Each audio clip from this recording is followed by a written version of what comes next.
everybody, and welcome to a brand new episode of the Geek Buddies. Hey! We are back at it on a Friday here to hang out with you all and talk about a lot of stuff going on in the world of entertainment. We're going to get into that big LANDO story about it becoming a movie instead of a series. We're going to get into the Aquaman 2 trailer that debuted to mixed reactions and some interesting reactions overall from people for sure. And we're going to launch our first ever TRAILERPALOOZA, which we'll talk about in just a second. But first, let's introduce ourselves. I am the Outlaw John Rocha, writer, producer, and host here on the Geek Buddies. I am Michael Vogel, a writer and director of animated TV shows and movies. And this is Shannon McClung. I'm a television actor and an animation writer where you can see some of our current work right now on Netflix and YouTube specifically with the third season of Strawberry Shortcake, Berry in the Big City. The berries are not actual berries. They are people with dessert names. Oh, right. That's how it works. Yes. It's good conceit there of the show for sure.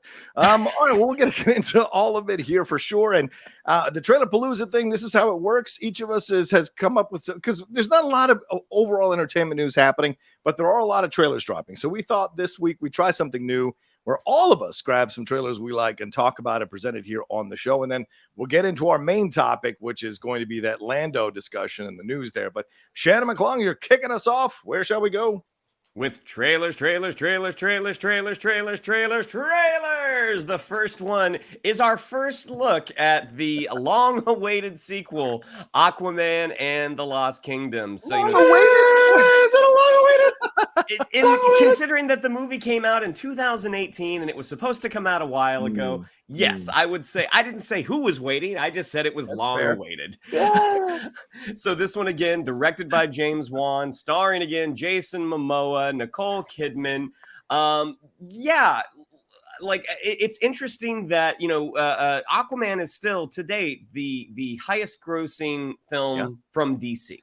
Mm-hmm. And this trailer looks very much like a sequel to that first movie. Like, some of our friends had watched and said, this looks like so much fun.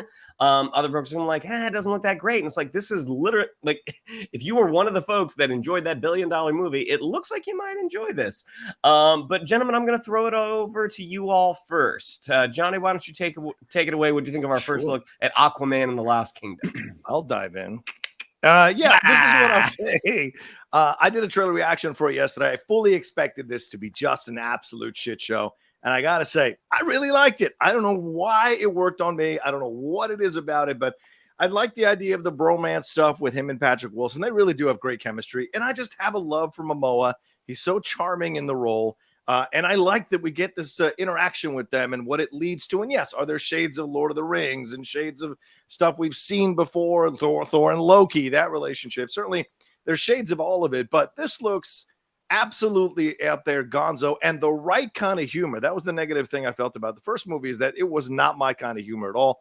I think we only see one shot of Mera, so I think this is not going to be a Mera story at all. It's going to be about his son. It's going to be about him and Orm and how they deal with Manta. And Yahya Abdul-Mateen II looks absolutely badass. Dare I say, Killmonger-esque in what he's going for here in the movie. So they took elements of a lot of things and threw it all together, including Fast and the Furious. And for whatever reason, it worked for me. So that's what I'll say. Mikey? The trailer was fine. It was fine. Okay. I there's, it's, you're like, okay, yeah, cool. Like, humor, check.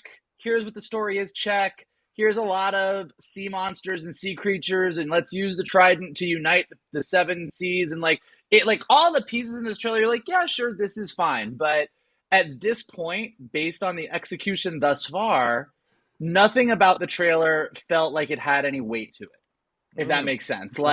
It was all just fine. There was some explosions and there was stuff. It's like we've reached the point where we can, and this is, I think, when people do start to talk about the sameness of superhero movies and kind of getting the same thing over and over again, it's like when you get something like a Matt Reeves' The Batman, you watch that trailer and you go, oh, wow, yes, it's Batman, it's dark, that's what Batman is, but it feels a little different. There's something new going on here. And I think that we've had so many superhero movies at this point. We've had so many things. It's kind of like what Rocha said. It's like, yeah, okay, like let's make Black Manta a little Killmonger-esque, and let's do this, and yeah, like the brothers have to do bad brother and good brother teaming up, and it's like we've reached the point with superhero movies that we're like, okay, sure, but like what new thing are you going to tell us about Aquaman here? Like what makes Aquaman stand out in the pantheon of superhero cinema? And this trailer was fine.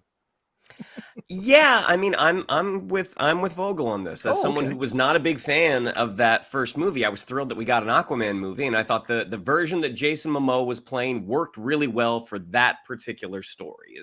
Is it the one that I go looking for when I'm reading comics? No. But a lot of the humor, like I felt even with the first one, a lot of that humor didn't work. And like having his superhero uniform hanging out to dry, even though he wears it underwater, I was like, okay. And it looked like they were trying to capture that Thor and Loki vibe. Yeah. And also, it is mid-September. This movie comes out December 20th. I mean, the fact that it's like 3 months out and this is the first we're seeing of it.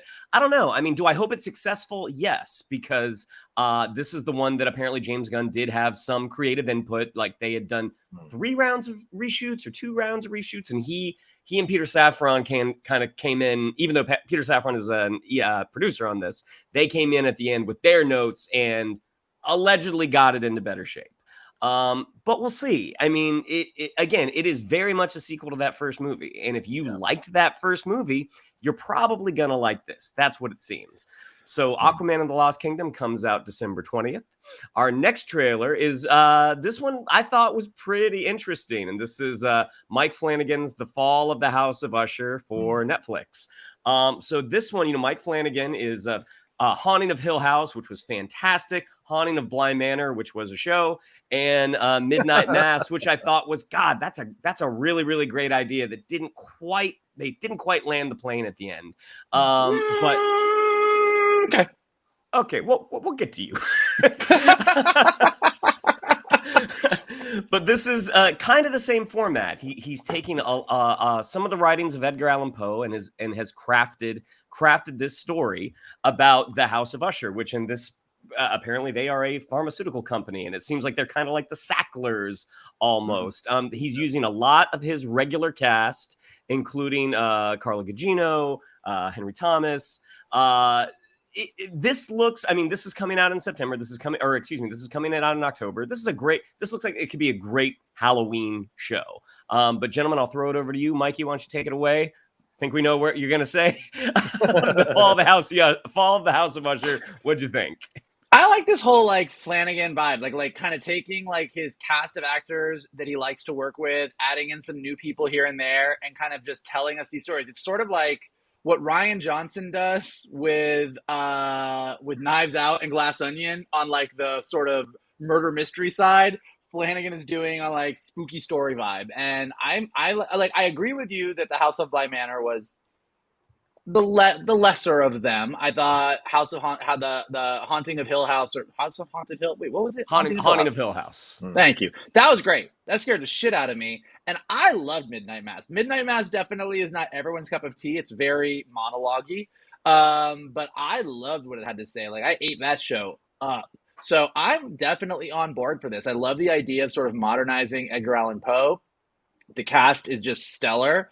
It looks creepy as fuck. Like this is definitely like the Flanagan shows are definitely don't watch them until the sun goes down, turn all the lights off, wrap yourself up in a blanket, and scare the shit out of yourself. So I am on board and excited to do so.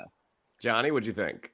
Clearly a man who's never been attacked in his own home. But yes, absolutely. I understand doing that. When were you attacked in your own home? Well, I don't like to talk about everything. By the way, fix your mic, Mike. It sounds like your MacBook is the microphone. So just as I'm talking here, Haunting of Hill House, I absolutely loved. Midnight Mass is one of those. I'm going to turn my computer on and watch it while I check my email and social media and other things. That's what more Midnight Mass was for me. So, but this trailer, I liked this trailer. I like the actors involved in this. Always great to see Bruce Greenwood. Love him as an actor. Great to see Isaiah Bradley back here to see him in this as well. And also the stuff that's going on with all the different characters. And as you said, Shannon, setting it in the pharmaceutical stuff is kind of smart. I mean, I would have rather them said it in a certain political family, but I think it works well in the pharmaceutical stuff as well. And look, Gugino is making such a nice second or third career renaissance in these shows, in these films. And it's great to see because she is a absolutely damn good actress who never quite got to that level of superstardom, but certainly she works a lot and people respect her work. And so to see her getting a chance to be like the central focus who is administering the punishment here, I think is a lot of fun overall. So yeah, this worked for me. I'm absolutely going to watch it. And I'm a big Edgar Allan Poe fan, being from the DC, Maryland, Virginia area. So for me, this is something that I'm very much looking forward to. Yeah, I mean, whereas Vogel likes to turn the lights off, wait until sun goes down, I watch these shows in the morning because I am a giant chicken. But also, I love the fact that Mark Hamill is in this. You know, you talk about the second and third career renaissance of Carla Gugino. The fact that with the Star Wars sequels, Mark Hamill kind of came back from the world of voiceover, and now he's popping up in just interesting projects. Some of those projects don't turn out that great, but this is one I'm really excited to see him in. So The Fall of the House of Usher will be dropping on Netflix October 12th. And that brings us to our last trailer, which I thought this look, if you've ever wanted to see what would happen if you combine Back to the Future with Halloween, you get Totally Killer. So we have Sally Draper, Kiernan Shipka, as the daughter of a survivor of a serial killer. Julie Benz plays the mom, and like her friends way back. What was that? Julie Bowen, excuse me. Her mom's friends died in 1987 at the hands of a mass killer, and that killer returns and somehow sends Kiernan Shipka back to the future, and she gets to hang out with her mom and try to discover the identity of this killer. I thought this looked like so much fun, and again, a great movie for Halloween. But Mikey, what'd you think? Our first look at Totally Killer. I didn't really know what Totally Killer was, and then you sent us a trailer to watch, and I was like, oh, I'm in. 100% in. That, like, just the trailer, even in the trailer, like, the dialogue is very, very smart. It's a lot of fun. Like, seeing her smoking weed with her parents, her mom and her mom's friends back in the 80s, and being like, the fuck is this shit that you're smoking? Like, I could get you a gummy that is 10 times stronger than what you're smoking. And I was like, yep, this movie is my vibe. This movie is my comedy. And it's great. We've seen, whether it be like Hot Tub Time Machine, all these other movies like that. Yeah. Back to the Future has almost become a subgenre in its own right. Like the idea of going back to the past, dealing with family shit, but also here's the horror version, here's the comedy version, here's the this version, here's the that version. And so I think like taking, like you said, like taking Back to the Future and an 80s slasher movie and just jamming them together, it's like chocolate and peanut butter. It's like, it just goes together. Like you watch it and you're like, why didn't anybody think of this already? This is great. So I'm 100% in. It looks great. Johnny, you went to high school in the 80s. What'd you think? I did. Yeah, absolutely. I think we are so old, all of us, that Justin Long is now the teacher in these films, and in these series. So it's like, damn, we've gotten this old when he used to be the student in one of these things. You remember him from Galaxy Quest. So, but yeah, and it's great to see Rachel Harris, who I am always a fan of as a comedian, as an actress, and so seeing her being a part of this. But look, this could have annoyed the shit out of me because I'm like, I'm talking about the wrong thing. Sorry. We're talking about Totally Killer, not Goosebumps. I got caught up there. Yeah, but Totally Killer, I thought there's so many trailers. Sorry, I got him confused. Spoiler. Now I know what Johnny's going to say when I start talking about Goosebumps in a minute. That's true. I tell you this, I didn't watch the Sabrina show beyond 2 or 3 episodes, but not because I didn't like Kiernan Shipka. I was more like, I don't know if this is my cup of tea, although I objectively thought it was well done. Just wasn't my cup of tea. This looks like a lot of fun, but we are getting to the limit, I think, of this usage of time travel in this. So why not go to a horror and try to put it in a horror situation and maybe evoke some of the great 1980s horror tropes or cliches? Because people love those horror movies from the 1980s still, and so it's nice to kind of work on that. But Kiernan is charming as hell in this trailer. I like the vibe she has with all her friends, her mom and her friends. And I wonder what she's going to discover here. Because obviously at the end of the day, these time machine or time travel films are about you kind of changing your perception or your point of view. She's super protective. So, and is this killer, like, is this a copycat killer? Is this the same killer? What's the situation? And what's her mom's role in all of this as what seems to be the only survivor of this situation? How did she survive? What's this hidden secret here in all of it? And I can't remember the guy who plays his dad, but he always plays a lunkhead in a lot of shows, and it's great to see him being a part of this as well. So this is the right kind of vibe. It's not asking too much of you, and you're gonna enjoy it overall, and not put too much weight into it. So I like that. Yeah. Yeah, I mean, this is coming to Amazon Prime on October 6th, and again, I think this is the perfect type of film that you watch on Halloween, like Halloween weekend type movie. So October 6th, Amazon Prime. That sounds good. Sounds good. All right, Mike, you want to jump into yours?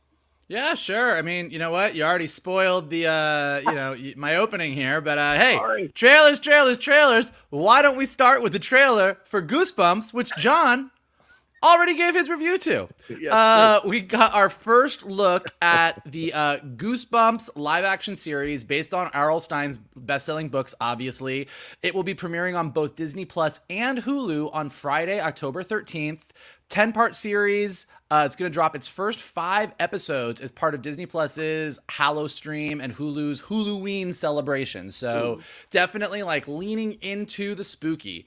It's written by Nick Stoller and Rob Letterman, and it plunges viewers into a world of mystery and suspense following a group of 5 high schoolers as they embark on a shadowy and twisted journey to investigate the tragic passing 3 decades earlier of a team named Harold Biddle. It stars Justin Long, which Rocha has already weighed in on, Rachel Harris, and newcomers Zach Morris, Issa Brioni, Miles McKenna, Anayi Puig, and Will Price. So definitely like not what I was expecting. Like I saw the Goosebumps trailer came out. It was kind of like, all right, well, let's see it, Goosebumps. And for me, it had a scarier vibe, but Johnny, Shannon, let's go with you. Why don't we start with Johnny so he can finish what he already started talking about? Yeah.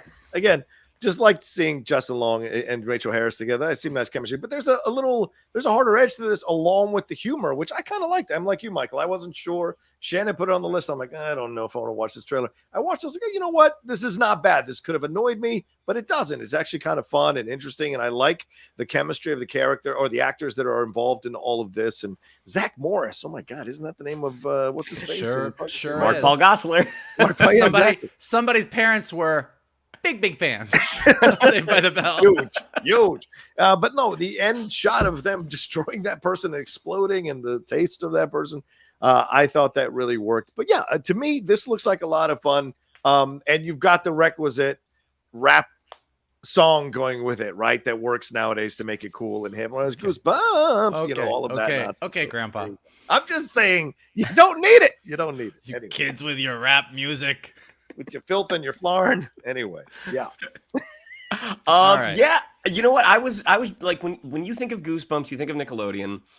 With the movies, you think of Jack Black. And so getting something like this that was a little darker. I mean, I think it still has that kind of Disney friendly approach. I mean, it would have surprised me less if it were on Hulu, if it was going to be part of Huluween. Because we know, Disney Plus and Hulu are going to merge at some point. But yeah, I was pretty intrigued. I'm like, this seems kind of like a little bit of a meaner Disney series. And again, because you have Justin Long, someone that, audiences kind of watched grow up as the teacher, it does remind you of when you were born. But no, I thought this looked really interesting. I mean, again, the moment that they smash that one individual and it's like they taste like watermelon Jolly Rancher or something like that, I was like, okay, so here's the family friendly entry. But no, I mean, I thought this was interesting. And October is one of my favorite times of year, even though I am a giant coward. It's one of my favorite times of year, and it's because of stuff like this. Like, oh, let's turn down the lights. During the day, we'll watch Fall House Usher, but at night we can watch Goosebumps. Turn down the lights. I thought it was pretty smart. I mean, Disney Plus particularly has made a big deal recently of like really pulling back on what they've done and sticking to like their own IP and their own brands. And Goosebumps is kind of one of the exceptions to that. But I think like, what makes it good is this feels like not just like, oh, Disney's doing their like lighter version of a scary story, but like this is what Goosebumps has always been. Like Goosebumps, if you're an adult, you're like, oh yeah, those are kind of like scary stories light. But when you were a kid, that was as scary as it got for you. You hadn't graduated to Stephen King yet. Like Goosebumps was scary. It kind of did like you treated Goosebumps the way Shannon treats other movies. Like you didn't watch it, you didn't read it at night. Like it scared you. So I think the fact that this feels less silly than some of the other entries into Goosebumps entertainment and kind of leaning a little bit more on the scary while still having that sort of family-friendly vibe to it, I think it's good. It looks like it's well shot. It looks like it's well produced. So this doesn't look like sort of the lighter, cheesier stuff that Disney and Disney Plus have kind of done on occasion. This looks a little bit more mature, and I'm curious to check it out. So we will all check it out on Friday the 13th of October. And meanwhile, speaking of checking things out, we got our second look. We got our full trailer for season 2 of Our Flag Means Death, which is coming back to Max on October 5th. We've already talked about the first trailer. This trailer just gave us more of the same stellar cast, stellar Taika Waititi humor, and stellar wait, John, you haven't watched Our Flag Means Death season 1 so I'm yet, have gonna, you? yeah, okay, there you go. That's right. And stellar spoilers ahead. Epic gay pirate love story. So Shannon, while John is not listening, what did you think of our second look? I know you're already excited about the show. Did this make you more excited? What do you think? Yeah, because that first teaser that we got, it was sort of acknowledging the events of the end of the first season, just talking about like, hey, Steed left, Blackbeard was not happy about that. We didn't get a ton of comedy in the trailer for the comedy series, whereas this one we got the comedy. I mean, we get to see Edward Teach be sort of that jilted lover. I mean, it was real. I mean, he and Rhys Darby have such Taika Waititi and Rhys Darby have such fantastic chemistry together. And, they're both Kiwis. They've known each other a long time. They're just really, really funny together. And we get to see what an unhinged, scorned lover Blackbeard can be. And plus, we just get to see more of the crew. I don't remember the actor's name. He was in Air as well. But the moment that he's taking aim with a crossbow and so like, nope, I can't do it. I've never even seen it. He's like, that's just really great Taika Waititi humor. And I'm excited for the return of this show. Yeah, and as an added bonus, David Jenkins, the show creator, kind of told everybody that as far as he is planning, as long as Max allows it, season 2 won't be the end. He thinks season 3 would be the official end of the series, which means season 2 is going to have plenty of runway, doesn't have to wrap everything up, lots of time to spend with all of the other secondary and tertiary characters that everybody loves, and really building to sort of a bigger season 3 finale. So hopefully, as exciting as season 2 is, it will not be. You're good, John. Come up again. Hopefully season 2 won't be the end of the journey for this amazing crew of ridiculous pirates, and we'll get to see them wrap things up in season 3. But in the meantime, we can all look forward to October 5th when the first 3 episodes, 3 episodes will premiere on Max, with subsequent episodes releasing weekly in pairs until the season finale on October 26th. So October is going to be a packed month, but if that is not enough for you, my third trailer today, coming out in December, we in America got our first look, and actually most people's first look at Studio Ghibli's The Boy and the Heron, Miyazaki's first film in over a decade, I believe, and a lot of people think maybe his last film. So what's interesting about The Boy and the Heron is when it released in Japan, it released with no trailers. They didn't do any trailers. They didn't say shit about shit. They had one poster with a heron on it, and that movie came out and did gangbusters. So this trailer that we're getting is really kind of the world's first look at this movie, and we will be able to check it out in theaters, including IMAX screenings, on December 8th. But gentlemen, I know you've both seen at least some Miyazaki films. What do you think of Miyazaki, and what do you think of this movie, and are you excited to go see it in IMAX? I mean, Johnny. I said Johnny. Oh, sorry. Stay in your lane, McClung.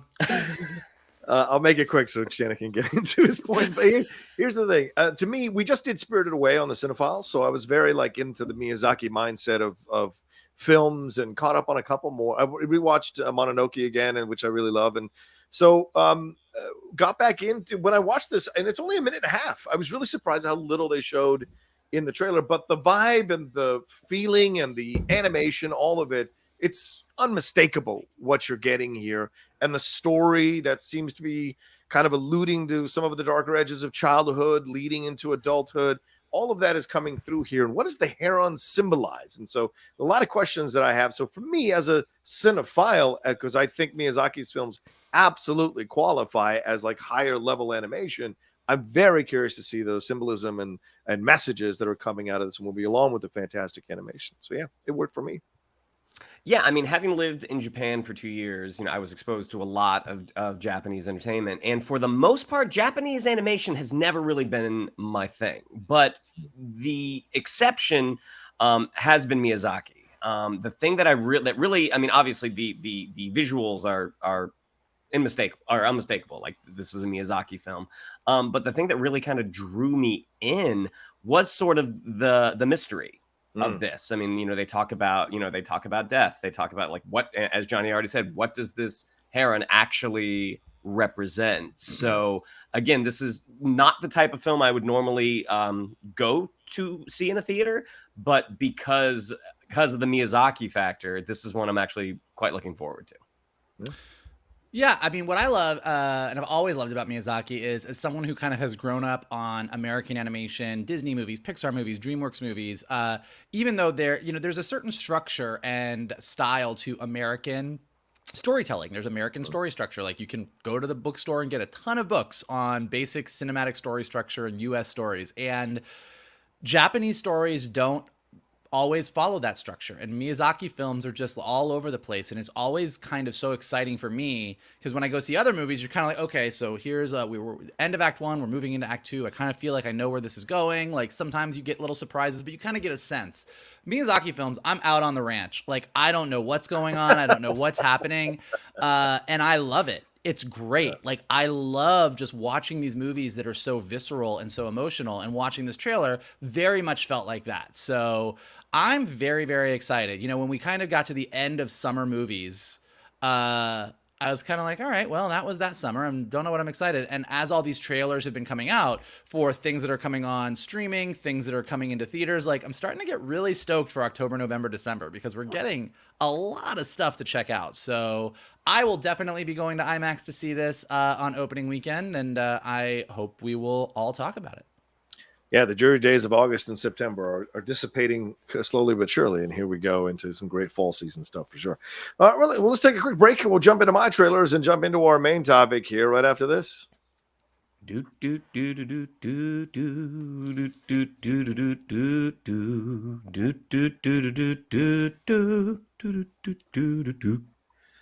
Okay, now that you've listened to these two gentlemen, let's talk about some heavyweight trailers here. Certainly the first one, we got the second official trailer for Killers of the Flower Moon. This one, I've done a reaction to the teaser, the first trailer, and the second trailer. It's so incredible, this film. The level of anticipation. I think Oppenheimer is the only thing that's kind of matched my level of anticipation for this movie.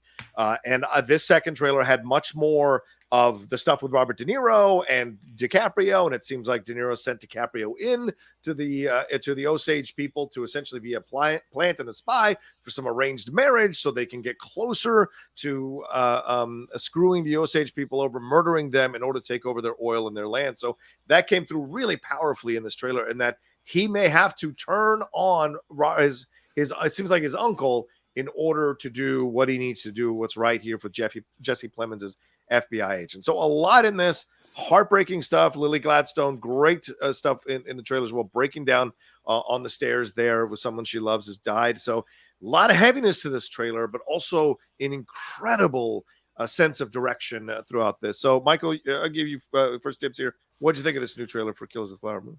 This one got me. I mean, I was excited about this from the teaser. I mean, we've talked about it, just given that it's Scorsese, given that it's De Niro, given that it's DiCaprio, like, it looked like a big movie. So it was always something that I was absolutely going to check out. But kind of, as you said, this trailer, you got a lot more into what the story specifically is. You got a lot more into, as you said, kind of De Niro kind of sending DiCaprio in saying, hey, if we marry into this, we can get closer to this oil. That's the goal here. And you see the brutality of what's going on, and you see how DiCaprio's character kind of gets wrapped up in the middle of it. And so the human story and the emotional story felt like it popped a lot more in this trailer, in addition to sort of the historical nature of everything. And it really got me. Like, I was excited to watch this before. I would say I was interested in watching this before. Like, I was definitely intrigued and interested in wanting to check it out. This trailer is the one that actually got me excited. Like, I'm very, very hyped for this movie after this second trailer. So, you know, a lot of, like, as we were talking about with our Flag Means Death or some of these others, like, you see the first trailer, you see the teaser, you're like, I'm in. And then you see the second one, you're like, all right, you showed me a little bit more and I'm still equally in. This was a really strong second trailer, I thought. Yeah, I thought so too. Shannon, your thoughts? Fully agree. This is, even though Apple was like a partner in this, the fact that this is coming to a theater is really, really exciting.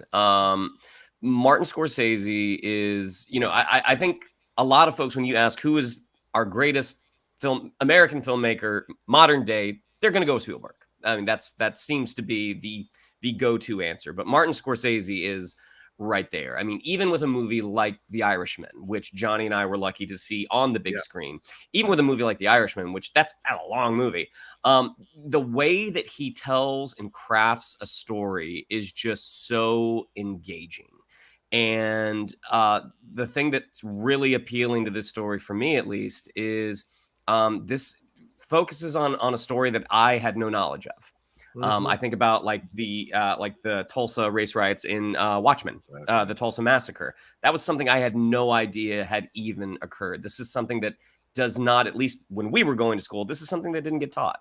And so the fact that a filmmaker like Scorsese is able to shine a light on this part of our past, which is very shameful, and it's just the craft that's gone into making this movie, at least from the trailers. It looks like it's probably going to be something very special, but very heartbreaking.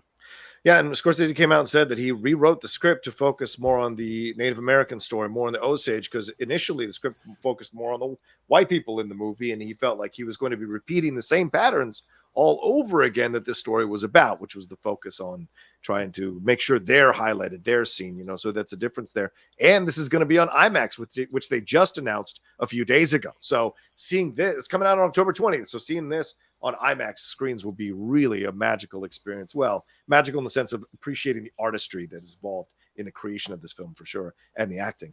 All right, let's move on to our next trailer. We don't know when it's going to pop up on Apple TV Plus. It will come out in theaters though on October 28th. Let's move on to The Cretaor. Final trailer for The Cretaor. We're just days away from The Cretaor coming out. I think like 15 days or so, a couple of weeks from it coming out here for us to enjoy. It'll debut on September 23rd at one of the fests there. But a lot more in this trailer about the relationship between John David Washington and Gemma Chan, really influencing what he's going through, influencing his connection to this young child who is this weapon that's being possibly going to be trained on the humans, but also a little bit more of like, is he being told the truth? Are the humans really the good guys in this situation? So I like that this is going into a lot of different directions, and the special effects here, again, the new shots we got in this trailer, just stunning. So Shannon, what are your thoughts on this final trailer for The Cretaor? I mean, you just don't know how Gareth Edwards does it. Like when you look at a movie like this looks like it could be potentially one of the most expensive movies of all time. And to know that it came in at a budget, was it under $100 million? $87 million. Yeah. I mean, you put that price tag with what we're seeing. Now, maybe they're showing us all the great shots in the trailer, and everything in between is going to look like it's held together with Scotch tape and chewing gum. It's one apartment. It's all in one apartment. Yeah. It's him in his apartment telling everybody what happened, and then we just get these few shots. Like, that's how they did it. But the visual scope of this movie just looks enormous. Like whatever secrets he's holding on to make movies that look like this cost as little as they do, he really needs to spread the wealth. Because I feel like the industry could need it. but also, you know, getting, as John already said, sort of the insight into his relationship with Gemma Chan, and you get more of an idea of why he is protecting this child. So yeah, super curious what this one is going to be. Just visually, it looks like a home run. Yeah, Mike, it has shades of Mandalorian, doesn't it? It seems like he lost his child with Gemma Chan, and so this child's kind of taken that place, and he's figuring out if he does hate the droids or the robots or not. Yeah, what'd you think of this final trailer? I mean, we did get more about him and Gemma Chan, but this is definitely one of those examples of like, I didn't need this trailer. I'm already so like, I'm hyped through the roof already. Like, I've been hyped since the first trailer for this came out, and you can show me as many more robots running around in the rice paddies as you want. I'm already in. Like, I'm there. But I do think Shannon brings up a really good point. Like, this is where, you know, I've been talking to a lot of people. Everyone is very wondering what the industry is even going to look like next year. You know, I mean, between the strikes and streamers and people not going to see movies in mass, like specific movies pop, like Barbie and Oppenheimer, and other movies people just don't really respond to. And people, like, you know, studios are like, well, should we put movies on streaming, but people aren't watching streaming, but they're not going to theaters? Like, there's so many questions about what's going to happen. And I think Shannon nailed it on the head. The fact that there's certain directors that are able to bring movies in at a lower budget that look very high budget, just given where we've gone with special effects and everything, that's going to be the key. Because Creator, when it comes out, it doesn't have to do the Flash's box office because it didn't cost that much. It could do decent at the box office and have a healthy streaming life afterwards and make all its money and then some back. So I think that is part of the key of where we need to go, is like movies that assuming it's good. Like, I'm banking on the fact that this movie is going to be as good as I hope it's going to be based on the trailer. We might all go see it and go, yeah, now we know it was 87. Yeah, it was not great. But assuming it's great, it might pave the way for where movies are going to go. So I'm definitely hyped. I definitely can't wait to see it. I've reached that point of hype where I'm starting to get nervous. Like, at first, this movie looks fucking awesome. And now I'm like, don't fuck with me. don't fuck with me. Is this going to be good? Give it to me. Give me the good movie I want. So we'll see. But I am definitely very, very amped and excited. This is the one that this is the movie that's like paving the way into fall movie season for me. Like, this is my next big excitement post Ahsoka that I'm aiming for.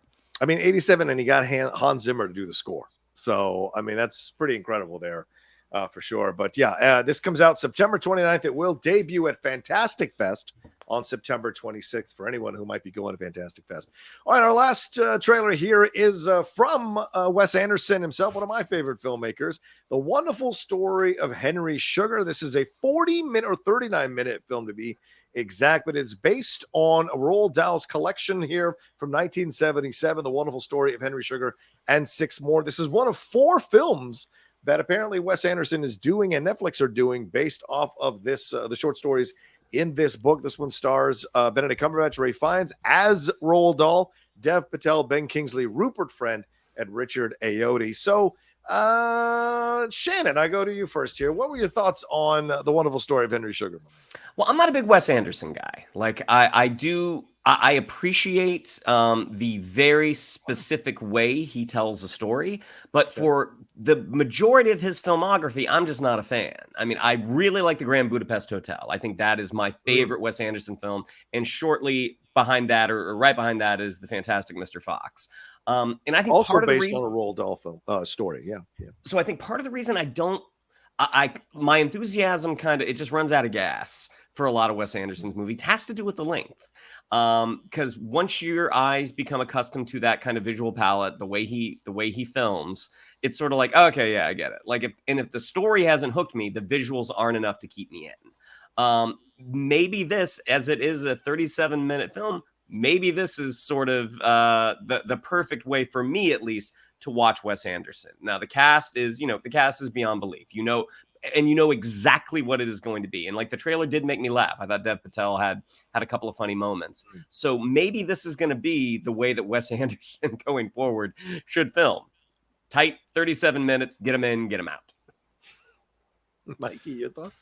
The 37-minute thing is curious to me. Like, that's a crazy little niblet of a movie. Like, it's just a little, like, it's a little nibble. I am like Wes Anderson agnostic. Like, I appreciate what Wes Anderson does. I think it's very specific. I love that you could just be like, that's Wes Anderson. And his style doesn't get me super, super amped, nor does it turn me off.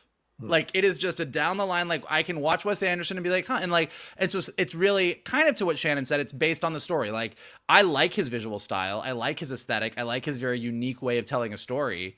But it doesn't bowl me over and it doesn't pull me out of it. So if the story's good, I'm in. And if the story's not good, I'm not in. Like, it's like, it doesn't, I don't have a strong feeling one way. And I know, like, because he has such a strong visual sense and a very specific style, he tends to be pretty divisive. Most of the people that I know, most of our friends, are either I love Wes Anderson or they refuse to go see a Wes Anderson movie because they're like, that's not my thing. Like, it just seems very divisive. And I'm just kind of like, yeah, it's a thing. And I will watch it and see.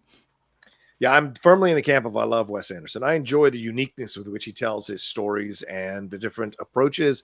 But Asteroid City was a step too far for me. That's when I was just like, and I got it. You know, I got what he was doing, but I was a little bit like, oh man, this is kind of So when I saw this trailer, I'm not 100% sold on Benedict Cumberbatch playing this role. He seems too aware, whereas Ralph Fiennes wasn't aware and was a great narrator for Grand Budapest Hotel, as you said there. And so did, was it Jude Law who did the narration, or F. Murray Abraham who did the narration for that? I thought that was really good as a part of the Grand Budapest Hotel. But I don't know. We'll see how the overall film comes out. But I just don't 100% like Benedict in this particular trailer. But everything else kind of worked for me. Standard Wes Anderson. But it's gotten great reviews from the fest. Variety said it was delightfully tight. Hollywood Reporter said it was a perfectly well-balanced reduction that got the most out of Anderson's signature. Roger Ebert, the Glenn Kenny at RogerEbert.com gave it 4 out of 4. And David Ehrlich at IndieWire said it's the most visually inventive film that Anderson has made thus far. So maybe there's something to be said about this one, and it might work. And the 39 minutes that the film is credited as on Wikipedia might be the perfect length, as Shannon said earlier, for some Wes Anderson films to get him back in good graces, with a lot of people falling off the Wes Anderson train for sure recently. So we shall see. All right, well, let's take a quick break. And oh yeah, that one's coming out. Did I say when that one's coming out? It's coming out September 1st in Venice, September 20th here in the States, and on theaters, and then September 27th on Netflix. So we're just days away from that one coming out as well. All right, we'll take a quick break and we'll get into our big main event, or main story here on Lando becoming a movie instead of a series right after this. All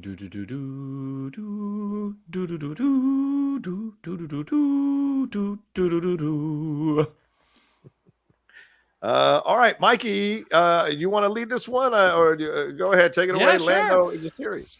All right, well, look, we all love Lando Calrissian.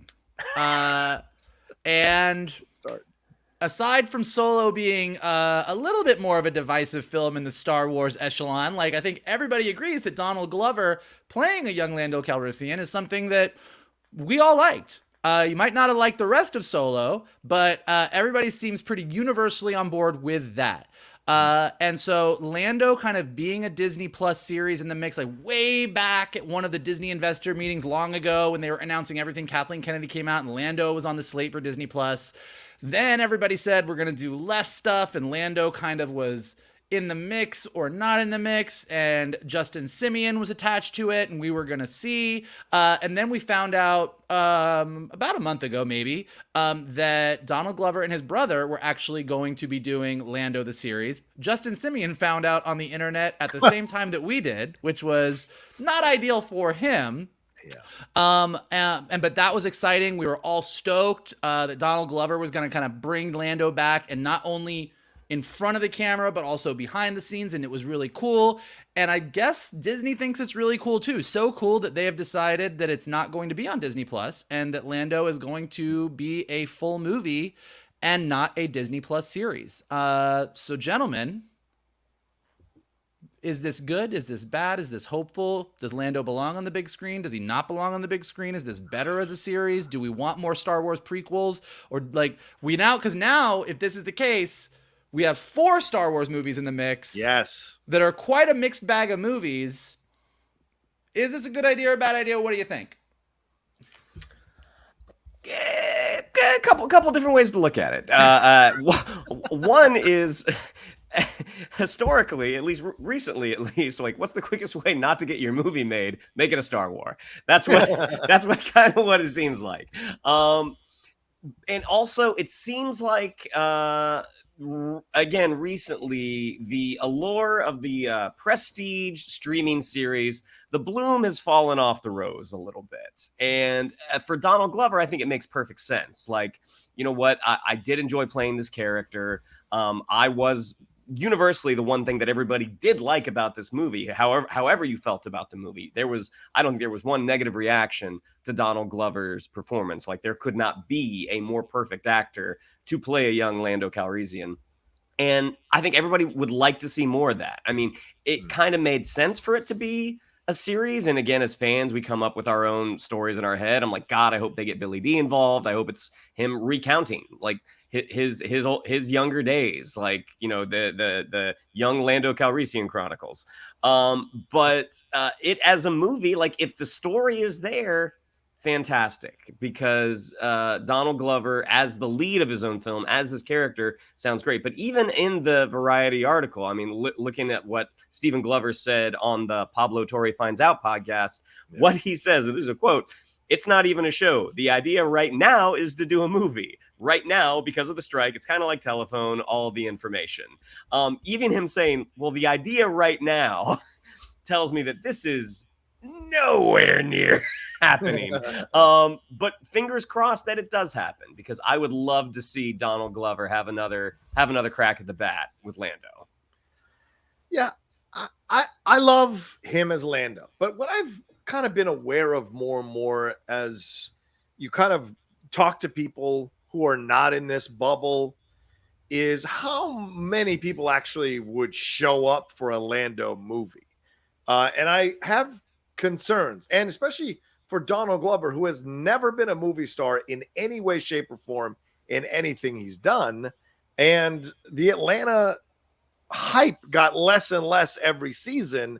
And so that Mr. and Mrs. Smith does not look convincing to me at all. I've seen the first few pictures. I'm like, So I don't know. And there's been a backlash on Donald Glover with some of the treatment that he's made on some of the stuff of some of the female characters in his show. So it's an interesting time to make this announcement. And so I hope it's a great movie. I would love for it to do well. I want to champion it like crazy. I just don't know necessarily this is going to work. Even though everybody loves how he plays Lando, and we saw Solo underperformed, and you could argue timing, you could argue all this other stuff around it. I get it. Many people have given me the reasons for why it didn't do well, but in the end, it just was not a fully satisfying film, in my opinion. Lando was the thing that stood out, but that doesn't mean if you surround the whole film around Lando that it's going to 100% work. And with him and his brother, they write stuff that's very niche. It's very unique. It's very for a certain slice. And their Deadpool got canned for whatever reasons. And so I have concerns here overall about how this is going down. And by the way, just to clarify that, Justin Simeon knew months ago. He's just playing that he found out on social media. Many people who are Scoop people knew he knew months ago. He just played it this way because Haunted Mansion did so badly. So these are these things you look at, and I'm like, we'll see what happens overall. But I'm excited for it, but I'm also cautiously optimistic or trepidatious about it actually working, you know?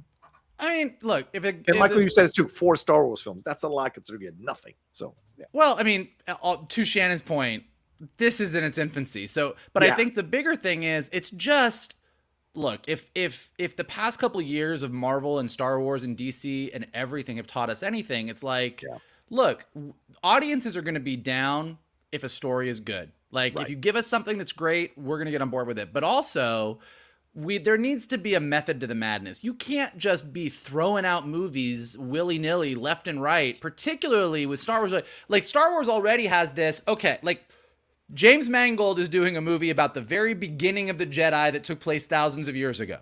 Yeah. And then we're going to get a movie that is Filoni's ultimate conclusion to Heir to the Empire, or it's gonna be Heir to the Empire with stuff that like building to the stuff that's happening in Mando and Ahsoka and Boba Fett and Skeleton Crew that takes place between Return of the Jedi and Force Awakens. And then you've got the Rey Skywalker movie coming out post Rise of Skywalker about her rebuilding the Jedi Order. So we have 3 movies coming out in 3 totally different eras. And then you're like, okay, but also here's the young Lando movie. And this movie takes place kind of leading up to Empire. Maybe it's like what was happening near, like, so you've got another movie in another era. Right. And it's like, I think on TV, it's a little bit easier to be like, okay, let's contextualize this. In the movies, you're kind of like, audiences like, so wait, so are these movies connected? Are they not? And like, I think Star Wars is already having a big swing with these 3 very different movies in different time periods, but it kind of made sense. And the young Lando movie, as much as I love Donald Glover as young Lando, and if the story is great and they have a really kick-ass movie, like, I'm down. It does feel a little bit like, hey guys, let's just pull the reins back a little bit. Like, Star Wars has 18 different eras of stories right now. I don't know that we necessarily need the 19th one unless you really have a compelling reason to do it. And so it makes me a little bit like always optimistic. I am a Star Wars nerd. I will be a Star Wars nerd till the day I'm die. You give me more Star Wars stuff, I will watch it and I will tell you what I think of it. And I'll probably generally like more of it than I don't. But as someone who kind of looks at these big IPs and how they perform and how they do, and like how you take all of these different movies and connect them into this big tapestry, this one feels like a thread that doesn't ultimately feel 100% necessary. And that makes me worried. Yeah. And Star Wars is one of those unique franchises where everything has to have some canon connection. Like even the James Mangold stuff, I guarantee will have something that we know from modern Star Wars, for lack of a better term, that we understand concept wise, or the Kyber crystals or the temples or any of that. It's going to have to at least reference some of that. So everything that comes out from Star Wars must have a connective tissue, no matter how thin it is, to, or a connective line, no matter how thin it is, to what we've seen before. And that's a Herculean task for a lot of people when you're looking at doing a movie. So yeah, it's a fair point. Any final words on that, Shannon, before we wrap? No, sir. Okay. All right. Well, there we go. And as Shannon pointed out in the quote, and as Michael was saying as well, this is still in its infancy. So who knows what it's going to be, or if it's even going to happen. We will see down the road for sure. Thank you all so much for joining us for this episode of the Geek Buddies. We appreciate it madly. Shannon, what do we have to tell them? Yeah, I'd like to follow us on social media. On Twitter, it's at @geek_buddies. On Instagram, at @the_geek_buddies. If you'd like to follow me on social media, on Twitter, it's at Shannon_McClung. On Instagram, at Shannon the Geek Buddy. If you would like to follow Mr. Vogel, it is at MKToon. If you would like to follow Mr. Rocha, it is at The Rocha Says. Mikey? If you like trailers, or trailers, or trailers, or trailers, or trailers, or trailers, or trailers, or trailers, or streaming series that become movies, or movies that become streaming series, we talk about all of it here on the Geek Buddies. So here's what you guys can do for us. Smash that like button below. Subscribe to Johnny's Outlaw Nation page. Leave your comments below. Which trailers were you excited about? Do you think a Lando movie is better than a streaming series? Do you think a Lando streaming series is better than a movie? Do you really want a Lando series, or do you not? Like, let us know below what you think about all of this. If you're listening to us on a podcast, go ahead and leave us some stars and some comments so we go up in the rankings and more people can find us. And as always, the best thing that you guys can do is retweet this video, post it on your socials, send it to your friends, and tell them to hang out with your buddies, the Geek Buddies. I do want to say one last thing. One other trailer that dropped this week, the Frasier trailer. Oh man, we're in some trouble for that reboot. All right, thank you so much for joining us. We appreciate it madly. You guys are awesome. Take care of yourselves. Enjoy your weekend. Don't forget, we had our episode 5 spoiler review for Ahsoka that's out. And last week we dropped our first episode of the Geek Bites, talking about the World Between Worlds. Michael led us through that. So if you have any questions about World Between Worlds still, and you haven't watched that, watch that and get a little more knowledge about it as well. All right, be well. Take care of yourselves. We'll talk to you next time with another brand new episode of the Geek Buddies.